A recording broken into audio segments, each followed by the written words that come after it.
Scenes far removed from the safety of Australia, but a setting now familiar for paramedic Jack Deere.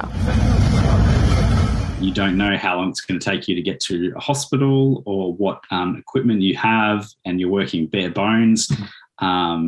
It's really, really challenging. The University of Tasmania graduate recently returned from the front lines of Ukraine.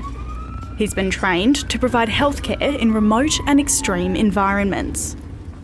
His time spent working for NGO frontline medics to provide medical assistance and transportation to civilians injured in the ongoing conflict.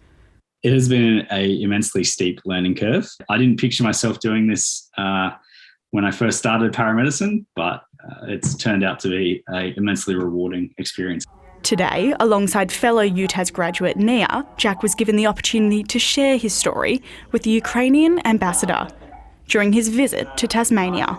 I'm always amazed by hearing personal stories of people who actually gone there and volunteered, who have physically travelled all the way from Australia. And I think that those were the stories I heard.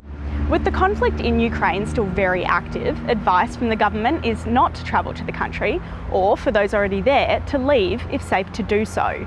But there are still ways to make a difference from home, with financial or medical supply donations particularly sought.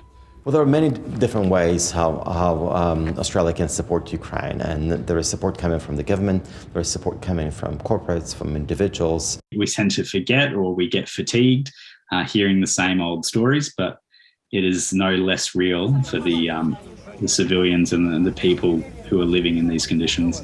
Meg Whitfield, ABC News.